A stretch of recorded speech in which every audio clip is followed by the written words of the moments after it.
Hello बच्चों, जेके classes में आपका स्वागत है।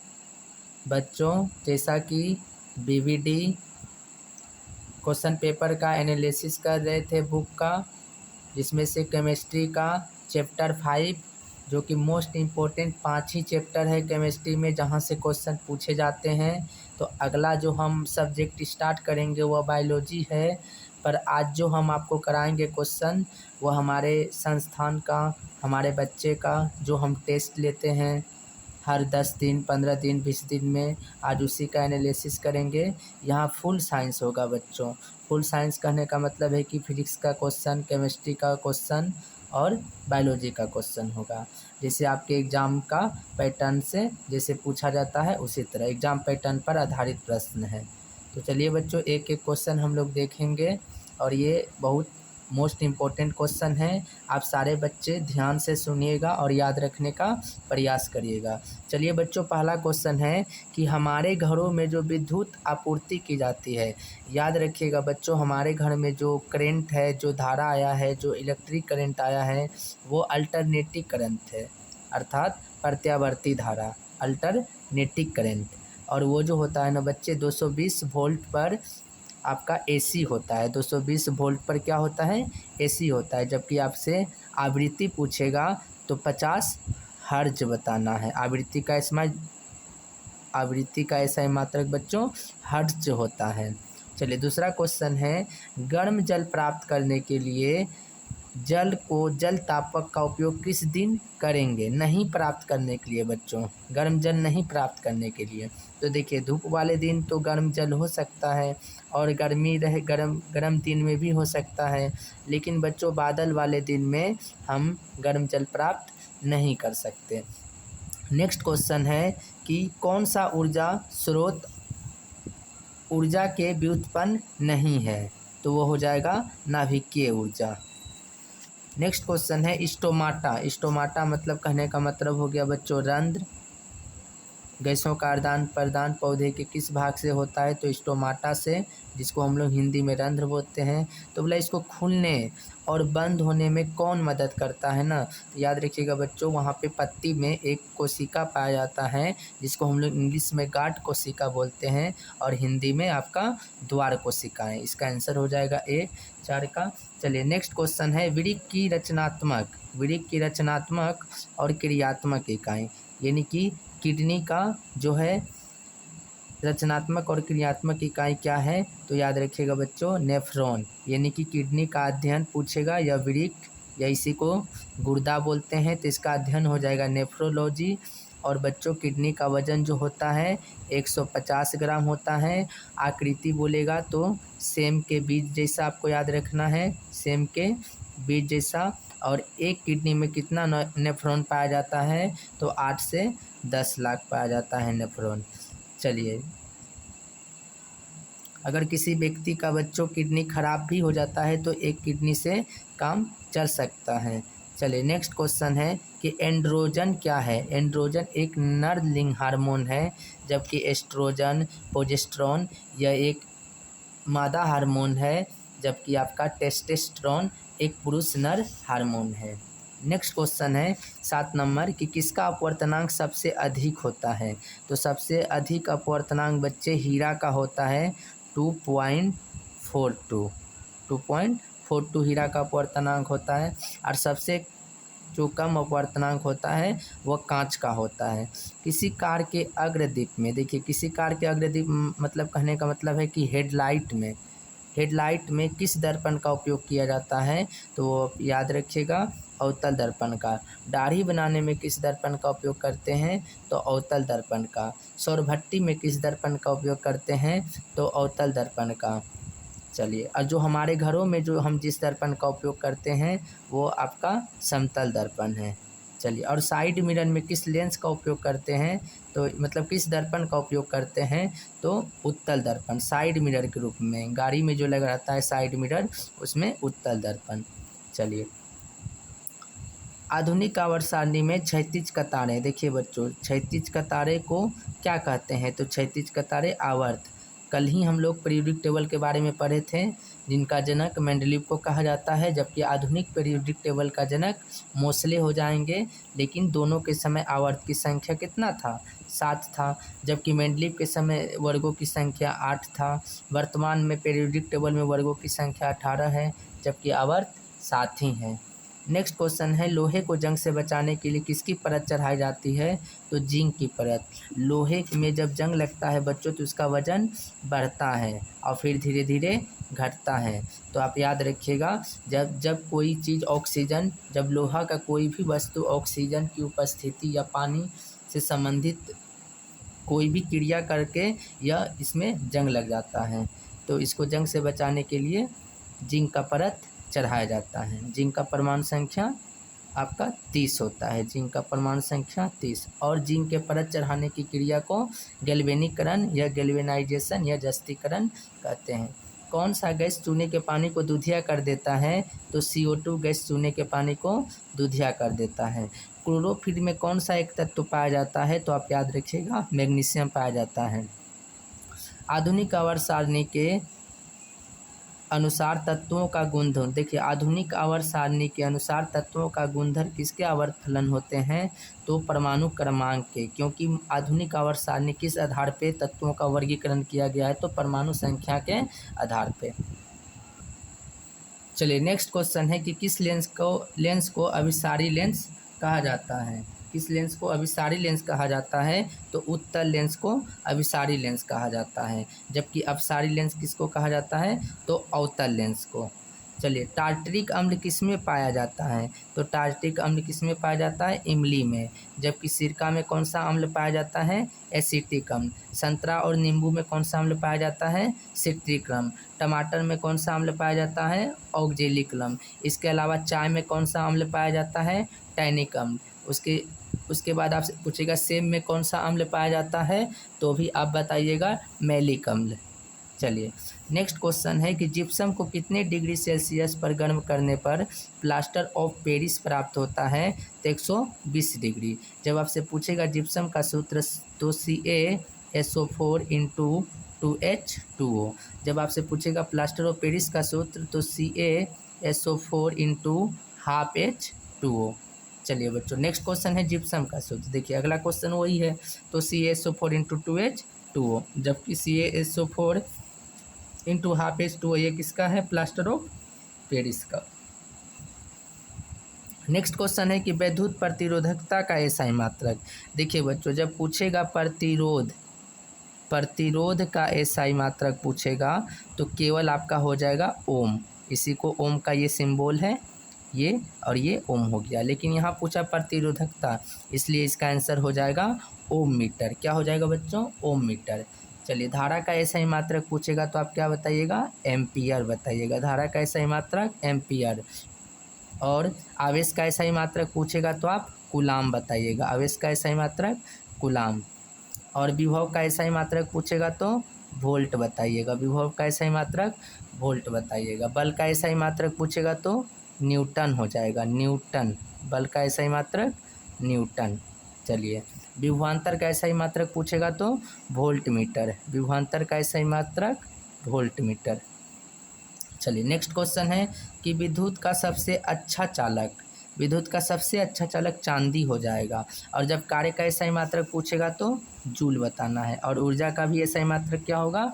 जूल ही होता है। दाब का एसआई मात्रक पूछेगा तो पास्कल बताना है आपको। दाब का एसआई मात्रक पास्कल। चलिए तो सबसे अच्छा चालक हो जाएगा चांदी। चांदी का परमाणु संख्या हो जाएगा आपका 47 और लोहा का परमाणु संख्या 26 हो जाएगा। निकेल का परमाणु संख्या 28 हो जाएगा और सल्फर एक प्रकार का लवण है।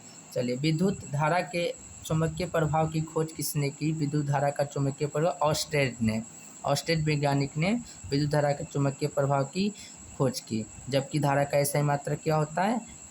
एम्पियर। चलिए देखिए विद्युत चुम्बकीय प्रेरण का सिद्धांत पूछेगा तो फैराडे हो जाएगा। विद्युत चुम्बकीय प्रेरण का सिद्धांत किसने दिया? तो फैराडे। जबकि चुम्बकीय प्रभाव विद्युत धारा का ऑस्टेड। विद्युत मोटर परिवर्तित करता है। देखिए विद्युत मोटर किस ऊर्जा को किस में बदलता है, तो विद्युत को यांत्रिक में, विद्युत ऊर्जा को यांत्रिक ऊर्जा में बदलता है। जबकि डायनेमो क्या करता है, यांत्रिक ऊर्जा को विद्युत ऊर्जा में बदलता है। डायनेमो यांत्रिक ऊर्जा को विद्युत ऊर्जा में। अमीबा अपना भोजन, हम जानते हैं कि अमीबा एक अनिश्चित आकार का जीवाणु है, एक कोशिकीय जीव है, पर इसका भोजन किस विधि के द्वारा करता है, तो ये हो जाएगा आपका उत्पाद विधि द्वारा। किस विधि द्वारा हो जाएगा, उत्पाद विधि द्वारा। नेक्स्ट, कौन सा एंजाइम वसा पर कार्य करता है, यानी यहाँ सीधा सा पूछा है कि वसा का पाचन में कौन सा एंजाइम सहायक होता है, तो लाइपेज एंजाइम। 1 ग्राम वसा, सबसे अधिक ऊर्जा किसमें पाया जाता है बच्चों, आपसे जब पूछेगा तो आप बताइएगा वसा। जब 1 ग्राम वसा खाइएगा तो 9.1 kilo calorie, KCl, kilo calorie ऊर्जा मिलेगा। और उसके बाद 1 ग्राम कार्बोहाइड्रेट में पूछेगा या 1 ग्राम प्रोटीन में पूछेगा तो 4.1 किलो कैलोरी हो जाएगा। तो कार्बोहाइड्रेट का पाचन मुख से शुरू होता है, तो वो कौन सा एंजाइम द्वारा, एमाइलेज, इसी का दूसरा नाम टाइलिन होता है। ट्रिप्सिन और पेप्सिन एक ही एंजाइम है जो कि प्रोटीन पाचन में कार्य करता है, ट्रिप्सिन और पेप्सिन। तो प्रोटीन का पाचन शुरू कहाँ से होता है, तो पेट से। लेकिन याद रखिएगा बच्चों, तीनों का पाचन, कार्बोहाइड्रेट, प्रोटीन और आपका वसा, तीनों का पाचन कहाँ होता है, शरीर के किस भाग में, तो बोलेंगे छोटी आंत में, छोटी आंत में। चलिए नेक्स्ट क्वेश्चन है, किस प्रकार के श्वसन में अधिक ऊर्जा। श्वसन बच्चे 2 प्रकार का होता है श्वसन, एक वायवीय श्वसन होता है, अवायवीय श्वसन। तो अवायवीय श्वसन के दौरान जो बनता है CO2 plus ethyl alcohol, C2H5OH बन जाता है, इथाइल अल्कोहल अवायवीय श्वसन में। तो यहाँ तो ऊर्जा मिलेगा बच्चों, पर वायवीय श्वसन की तुलना में यहाँ कम ऊर्जा मिलता है। तो सबसे अधिक ऊर्जा वायवीय श्वसन से मिलता है। इसका वायवीय श्वसन के दौरान क्या बनता है शरीर में, तो CO2 प्लस जल प्लस ऊर्जा। तो सबसे अधिक ऊर्जा किस श्वसन से मिलता है, तो आपको बोलना है वायवीय श्वसन से। नेक्स्ट क्वेश्चन है, मछली का श्वसन अंग। देखिए बच्चों, मछली का श्वसन अंग क्या हो जाएगा, तो ये हो जाएगा आपका गिल्स, क्या हो जाएगा, गिल्स। जबकि मनुष्य का क्या हो जाता है, फेफड़ा। और आपका कॉकरोच का क्या हो जाएगा, ट्रेकिया। जबकि सांप का क्या हो जाएगा, उनका भी फेफड़ा हो जाएगा। मेढक क्या होता है, त्वचा से भी सांस लेता है और गिल से भी सांस लेता है। नेक्स्ट क्वेश्चन, मधुमक्खी के डंक में कौन सा अम्ल है। देखिए मधुमक्खी के डंक में, जब मधुमक्खी डंक करता है तो हमको दर्द महसूस होता है, क्योंकि मधुमक्खी के द्वारा एक अम्ल छोड़ा जाता है। तो वो कौन सा अम्ल है, तो यहाँ देखिए, तो हम लोग जानते हैं फॉर्मिक एसिड। कौन सा बच्चे होगा, फॉर्मिक एसिड। लेकिन क्या यह ऑप्शन में है, फॉर्मिक एसिड नहीं है। इसका सूत्र क्या होता है, HCOOH। तो इसमें कितने कार्बन है, 1, और 1 कार्बन में क्या होता है, मेथ। तो इसका क्या हो जाएगा आंसर, मेथेनोइक अम्ल हो जाएगा। चलिए, एथेनोइक अम्ल किसको बोलते हैं, तो एसिटिक अम्ल को, CH3COOH। इसमें 2 कार्बन है, इसीलिए आपका एसिटिक अम्ल को क्या बोलते हैं, एक नाम इसका क्या हो जाएगा, एथेनोइक अम्ल। और नींबू में कौन सा अम्ल पाया जाता है, तो सिट्रिक अम्ल। नेक्स्ट क्वेश्चन है, अम्ल का पीएच मान। देखिए पीएच स्केल में P का अर्थ होता है पोटेंज अर्थात पावर, और H क्या है, सांद्रता, हाइड्रोजन क्या है, सांद्रता है। तो पीएच जो स्केल का खोज किया था, पीएच स्केल का, सोरेनसन नामक वैज्ञानिक ने, किसने किया था, सोरेनसन नामक वैज्ञानिक ने 1909 में। और पीएच स्केल से हम लोग अम्लीयता और क्षारीयता का जांच करते हैं। पीएच स्केल किससे बनाया जाता था, तो एक लिटमस लाइकेन के पौधे से, लाइकेन के पौधे से। ये क्या है, एक प्रदूषक पौधा है जो कि वायुमंडल में प्रदूषक फैलाता है। लाइकेन से लिटमस पत्र। तो बोला कि अम्ल का पीएच मान होता है, तो अम्ल का पीएच मान 7 से कम होता है, क्षार का पीएच मान 7 से अधिक होता है, और उदासीन का पीएच मान 7 होता है। तो कोई विलयन लिटमस पत्र को लाल कर देता है, यानी वो अम्लीय है, और लाल लिटमस पत्र को नीला कर देता है अर्थात क्षारीय है, और कुछ भी परिवर्तन ना हो तो उदासीन है। चलिए, जल का पीएच मान भी आपका 7 हो जाता है, जल का पीएच मान 7 हो जाएगा। HCl का पीएच मान 0 हो जाएगा। चलिए, मुख का पीएच मान 5.5 हो जाएगा। चलिए नेक्स्ट क्वेश्चन है एथेनॉल का क्रियामूलक समूह। एथेनॉल कहने का मतलब है एथेनॉल का सूत्र क्या हो जाएगा आपका C2H5OH। तो इसमें कौन सा क्रियाशील मूलक जुड़ा है OH, इसलिए इसका सिंगल बॉन्ड OH। एल्डिहाइड का क्या होगा सिंगल बॉन्ड CHO। कार्बोक्सिलिक अम्ल का क्या होगा सिंगल बॉन्ड COOH। कीटोन का क्या होगा सिंगल बॉन्ड CO। और ईथर का क्या होगा बॉन्ड O बॉन्ड हो जाएगा ईथर का। एमीन का क्या होगा सिंगल बॉन्ड NH2 एमीन का हो जाएगा। चलिए नेक्स्ट क्वेश्चन है कि मेंडल ने अपने प्रयोग में किस पौधे का चयन किया था। तो ये हो जाएगा मटर का पौधा। मटर का पौधा का चयन किया। मेंडल जो है अनुवांशिक का जनक कहा जाता है। अनुवांशिकता का जनक किसे कहते हैं तो ग्रेगर जॉन मेंडल को कहते हैं। तो इन्होंने अपने प्रयोग में किस पौधे का चयन किया था तो मटर का पौधा। कौन एक अवशेषी अंग है। देखिए बच्चों हमारे शरीर में अवशेषी अंग उसे बोलते हैं जिनका हमारे शरीर में कोई उपयोग न है। तो वो हो जाएगा अपेंडिक्स। ये पाया जाता है बड़ी आंत के लास्ट हिस्से में एक गोली जैसा संरचना होता है छोटा गोल जैसा। तो ये हो जाएगा अवशेषी अंग अपेंडिक्स। चलिए नेक्स्ट असंतृप्त हाइड्रोकार्बन जिनमें कार्बन कार्बन के बीच। देखिए बच्चों कार्बन कार्बन के बीच जो है असंतृप्त हाइड्रोकार्बन में कार्बन कार्बन के बीच 3 बंधन होता है। अर्थात ये पूछना चाहता है एल्काइन का ये है एल्काइन है। यही पूछता संतृप्त हो जाता है एल्केन। और एल्केन में कार्बन कार्बन के बीच सिंगल बॉन्ड होता है। एल्कीन में कार्बन कार्बन के बीच डबल बॉन्ड होता है। और एल्काइन में कार्बन कार्बन के बीच ट्रिपल बॉन्ड होता है। चलिए अमीबा में अलैंगिक जनन किस विधि द्वारा होता है तो विखंडन विधि द्वारा होता है। किसके द्वारा होता है विखंडन विधि द्वारा होता है। चलिए नेक्स्ट क्वेश्चन है जनन 2 प्रकार के होते हैं बच्चों। एक लैंगिक जनन होता है एक अलैंगिक जनन होता है। लैंगिक जनन में मेल और फीमेल दोनों का होना जरूरी है जबकि अलैंगिक जनन में या तो मेल या तो फीमेल हो सकता है। और एक कोशिकीय जीव में अलैंगिक जनन पाया जाता है जबकि बहुकोशिकीय जीवों में लैंगिक जनन पाया जाता है। चलिए मुकुलन जो होता है ईस्ट में होता है। जनन जो होता है मुकुलन विधि ईस्ट में होता है। फूल का कौन सा भाग फल बनता है तो कौन सा भाग फल बनता है अंडाशय भाग जो होता है फल बनता है। फूल का नर भाग क्या कहलाता है पुमांग। इसी को पुमांग या क्या बोलते हैं पुंकेसर। ये हो गया पुरुष भाग। ये पौधे का स्त्री भाग को क्या बोलते हैं स्त्री केसर या इसी को बोलते हैं जयांग। नेक्स्ट क्वेश्चन है समीकरण H2+O2 बन गया H2O। ये देखिए यहाँ पे हाइड्रोजन तो है 4 हो गया। तो यहाँ पर तो हाइड्रोजन आपका 2 ही था तो इसको 4 बनाने के लिए 2 से गुना कर दिया। देखिए यहाँ ऑक्सीजन कितना है 1 है तो यहाँ 2 था तो ये ऑक्सीजन को 2 करने के लिए यहाँ 2 से गुना किए। पर यहाँ तो अब हाइड्रोजन 4 हो गया तो इस हाइड्रोजन को 4 पुरा दिए। नहीं समझे बच्चों देखिए हम आपको समझा देते हैं संतुलित करने। H2+O2 तीर का निशान क्या है बना H2O बना। अब देखिए संतुलित समीकरण में दोनों तरफ यानी कि अभिकारक और प्रतिफल दोनों तरफ परमाणुओं की संख्या समान होनी चाहिए। यहाँ देखिए ऑक्सीजन कितना है 1 ऑक्सीजन है पर यहाँ कितना है 2 है। तो इसको 2 बनाने के लिए यहाँ 2 से जब भी करेंगे ना तो सामने लगाएंगे 2।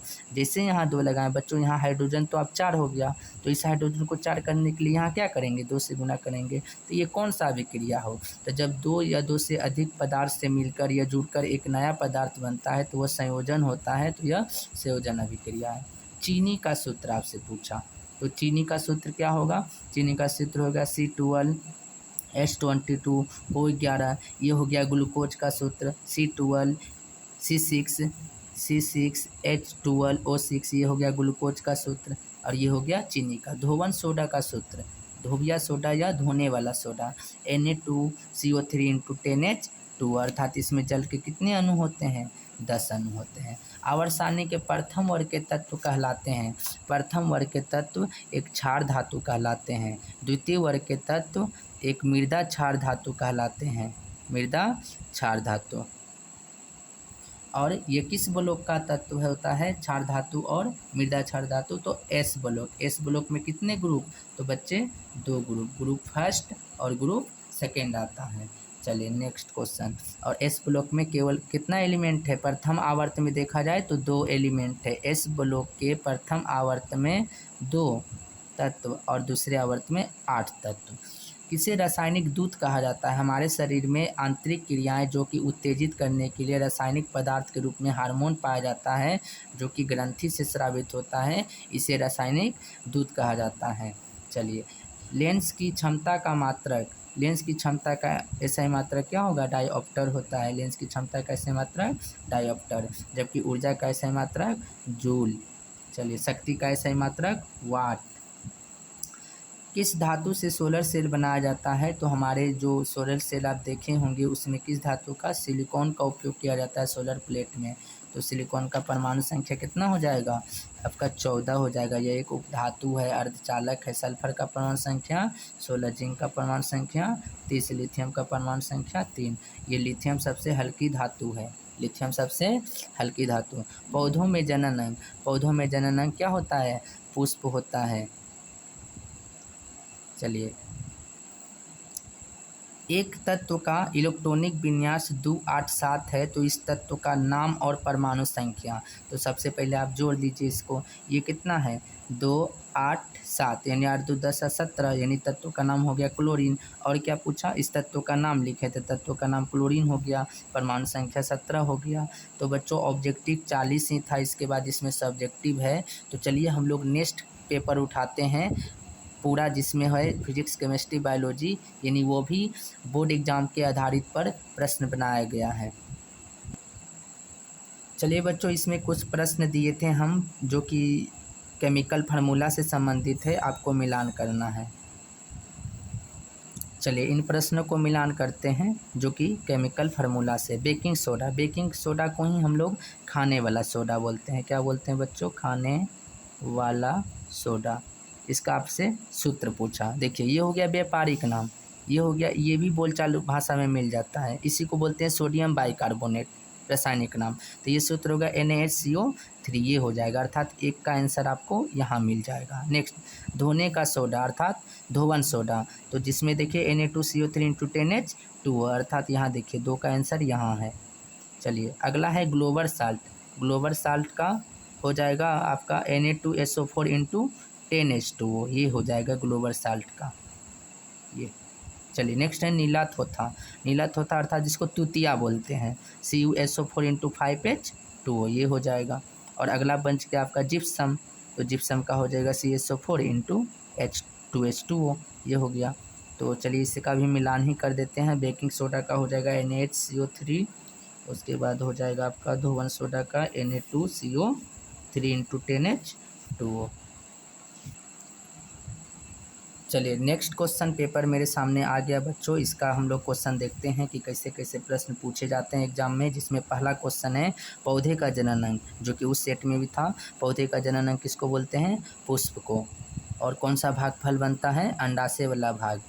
चलिए नेक्स्ट क्वेश्चन, पूर्ण विकसित अंडा से क्या बनता है? तो फल ही बनेगा, पूर्ण विकसित अंडा से फल बनता है। अमीबा में अलैंगिक जनन की विधि होती है, तो विखंडन विधि। कौन सा होता है?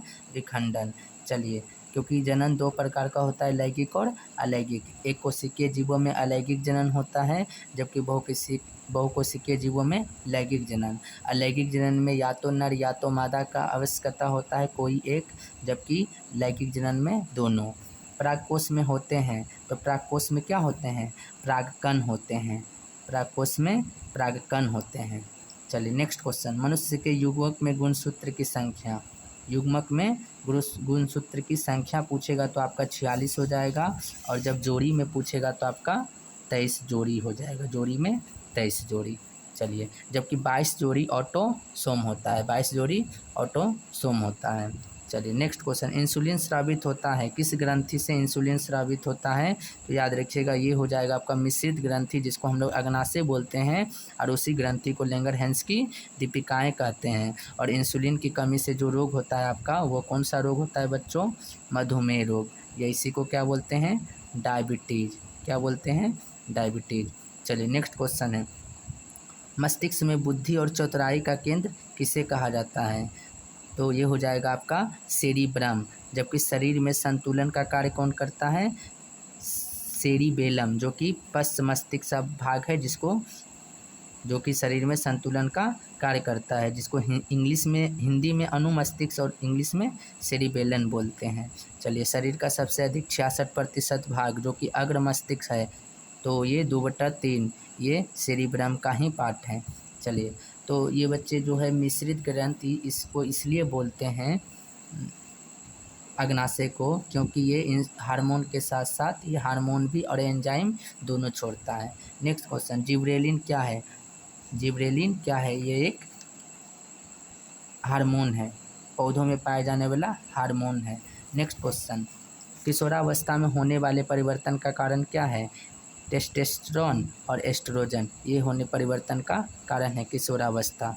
चलिए नेक्स्ट, जबकि लड़कियों और लड़कों में परिवर्तन देखने को मिलता है एक ऐसा एज जो आप बोलते हैं 11 से 18 को मान सकते हैं, एज को कौन सा बोलते हैं? किशोरा अवस्था एज। मानव मस्तिष्क का वजन देखिए, कम से कम आपको 1.4 kg आपको याद रखें, यानी कि 1350 से 1400 ग्राम तक मानव मस्तिष्क का वजन होता है। मानव मस्तिष्क शरीर में, पूरे शरीर में नियंत्रित करने का कार्य हमारा मस्तिष्क है, अर्थात शरीर का इसको, मस्तिष्क को CPU बोल सकते हैं, CPU बोल सकते हैं। चलिए नेक्स्ट क्वेश्चन है कि रक्तचाप या रुधिर चाप को कौन नियंत्रित करता है? तो एड्रिनल ग्रंथि रक्तचाप को क्या करता है? नियंत्रित करता है। चलिए, थायराइड ग्रंथि से निकलने वाला हार्मोन थायरॉक्सिन हार्मोन। थाइमस, ये भी ग्रंथि गला के भाग में ही पाया जाता है, इसको लुप्त होने से धीरे धीरे बुढ़ापा आते आते ये लुप्त हो जाता है।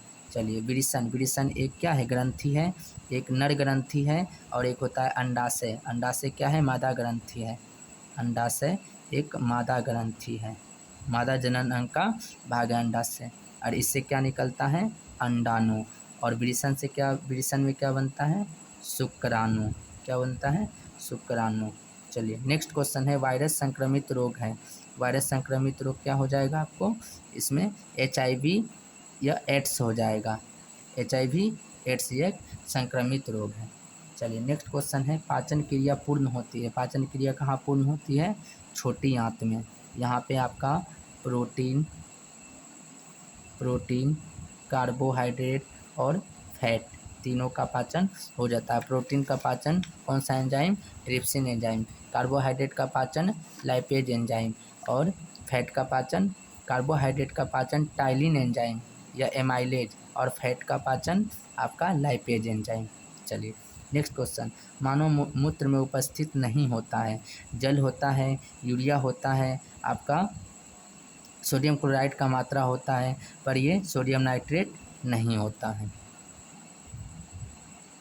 प्रकाश संश्लेषण से उत्पाद पदार्थ है। देखिए, प्रकाश संश्लेषण के उत्पाद पदार्थ तो आपका कार्बोहाइड्रेट होता है, आपका जल होता है, ये सब होता है आपका, जबकि CO2 उपयोग में लाया जाता है। और प्रकाश संश्लेषण में जो उपस्थिति रहता है क्लोरोफिल, प्रकाश संश्लेषण की उपस्थिति में क्लोरोफिल जो कि हरा पार्ट अर्थात पत्तियों में पाया जाता है, जिसके कारण पत्ती का रंग हरा होता है। और इसमें एक क्लोरोफिल में एक तत्व पाया जाता है, वो मैग्नीशियम। नेक्स्ट क्वेश्चन है, रेजिन और गोंद क्या है? ये आपका संचित रहता है। ये किस में रहता है? तो आप बोलिएगा। चलिए, रेजिन और गोंद कहाँ संचित रहता है? तो ये हो जाएगा पौधे की छाल वाले हिस्सों में। नेक्स्ट क्वेश्चन है, फुफ्फुस शिरा में। देखिए, शिरा में अशुद्ध रक्त का परिवहन होता है, जबकि धमनी में शुद्ध रक्त का परिवहन होता है, शुद्ध रक्त का परिवहन। तो यहाँ लिखा है फुफ्फुस शिरा, अर्थात ये शुद्ध रक्त का परिवहन करता है। यही रहता है यहाँ फुफ्फुस, धमनी तो अशुद्ध रक्त का परिवहन करता है। शुद्ध रक्त कहने का मतलब है ऑक्सीजन ब्लड, और अशुद्ध रक्त कहने का मतलब है कि CO2 वाला ब्लड। चलिए 18 नंबर है, रक्त में सबसे अधिक मात्रा होती है। रक्त में सबसे अधिक मात्रा जो होता है बच्चे वो किसका होता है? तो ये हो जाएगा आपका जल का मात्रा सबसे अधिक होता है। हम लोग जानते हैं कि रक्त का तरल भाग क्या कहलाता है? प्लाज्मा, जो कि 55 से 60% होता है प्लाज्मा। और बाकी जो बच गया आपका ठोस भाग में RBC, WBC और प्लेटलेट्स आता है। RBC क्या करता है? हमारे शरीर में ऑक्सीजन पहुंचाने का कार्य करता है। WBC रोगों से लड़ता है, और प्लेटलेट्स रक्त को थक्का बनाने में मदद करता है। और डेंगू जो कि एडिस मच्छर से होता है, उसके इस रोग के में जो होता है शरीर में प्लेटलेट्स की कमी हो जाती है। कोशिकीय श्वसन का अवायवीय चरण पूरा होता है तो ये हो जाएगा आपका साइटोप्लाज्म में, जबकि वायवीय चरण जो पूरा होता है ये हो जाएगा आपको माइटोकॉन्ड्रिया में। नेक्स्ट क्वेश्चन है सामान्य रक्तदाब कितना होता है, तो 120/80, यानी कि 120 को सिस्टोल बोलते हैं और उसके बाद आपका 80 को डायस्टोल बोलते हैं। और रक्तचाप किसके द्वारा मापा जाता है, तो मैनोमीटर के द्वारा रक्तदाब मापा जाता है। चलिए नेक्स्ट क्वेश्चन है हीमोग्लोबिन में एक तत्व पाया जाता है, तो ये हो जाएगा लोहा तत्व पाया जाता है। नेक्स्ट, वाष्पोत्सर्जन कैसी क्रिया है, प्राकृतिक है, रासायनिक है, भौतिक है या शारीरिक है, तो ये एक भौतिक क्रिया है। वाष्पोत्सर्जन की क्रिया एक भौतिक क्रिया है जिसमें पत्ती से पानी वाष्प के रूप में बाहर निकलता है। चलिए नेक्स्ट, पादप में फ्लोएम वाहक है। पादप में फ्लोएम का क्या कार्य क्या है, भोजन का वाहक होता है, जबकि जाइलम का काम है जल और खनिज लवण का वहन करना। नेक्स्ट क्वेश्चन है मत्स्य का मुख्य श्वसन अंग, मछली का मुख्य श्वसन अंग क्या होता है, जिसको हम लोग गलफरा बोलते हैं या इसी को गिल्स बोलते हैं। चलिए नेक्स्ट, आरबीसी का जीवन काल, आरबीसी का जीवन काल 120, ये हम लोग के ब्लड में जो ब्लड का शरीर में मृत्यु हो जाता है तो कहाँ जमा हो जाता है, प्लीहा में, इसी को इंग्लिश में स्प्लीन बोलते हैं, तिल्ली बोलते हैं। मरे हुए ब्लड वहाँ पे जमा हो जाते हैं। जबकि आपका WBC का जीवन काल 2 से 4 दिन या 12 से 20 दिन। मुख गुहा में किसका पाचन होता है, तो वह कार्बोहाइड्रेट का पाचन होता है। मुख गुहा से ही शुरू हो जाता है कार्बोहाइड्रेट का पाचन, जबकि प्रोटीन का पाचन कहाँ से शुरू होता है, पेट में। और तीनों का पाचन कहाँ हो जाता है, तो छोटी आंत में पूर्ण रूप से पाचन हो जाता है।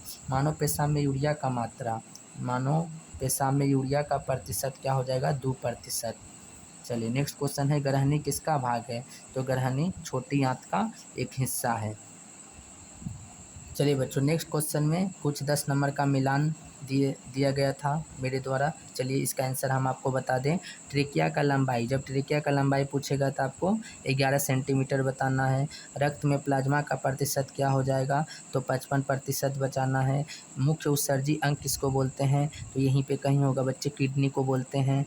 वायुमंडल में O2 का प्रतिशत कितना है, तो 21% है। श्वसन उत्पाद क्या होगा, तो देखिए CO2, जल और ऊर्जा, ये वायवीय श्वसन के दौरान सबसे अधिक ऊर्जा मिलता है। अगला, पौधों में गैसों का आदान प्रदान विसरण विधि द्वारा होता है। आरबीसी का निर्माण कहाँ होता है, तो अस्थि मज्जा में, जिसको हम लोग बोलते हैं बोन मैरो। अगला, फाइब्रिनोजेन का कार्य क्या है, रक्त का थक्का बनाना। और दो तंत्रिका तंत्र के खाली स्थान को क्या बोलते हैं, सिनेप्स बोलते हैं। और आयोडीन की कमी से होने वाला रोग घेगा होता है। ये सारे पॉइंट आपको याद रखना है। नेक्स्ट क्वेश्चन, ग्वाइटर रोग जो होता है किसकी कमी से होता है, तो नमक की कमी से ग्वाइटर रोग होता है। और रक्त की कमी से एनीमिया रोग होता है। चलिए, मस्तिष्क में विभिन्न सूचनाएं संचित रहती है, तो ये क्या है, संवेदनाओं के रूप में। किस रूप में, संवेदनाओं के रूप में। चलिए नेक्स्ट क्वेश्चन, मास्टर ग्रंथि कहलाता है, तो ये हो जाएगा पिट्यूटरी ग्रंथि। मास्टर ग्रंथि को कौन सा बोलते हैं, पिट्यूटरी ग्रंथि। क्यों, क्योंकि ये सारे ग्रंथि पर कंट्रोल करता है। अग्नाशय ग्रंथि को मिश्रित ग्रंथि बोलते हैं। अंडाशय एक मादा ग्रंथि को अंडाशय कहते हैं।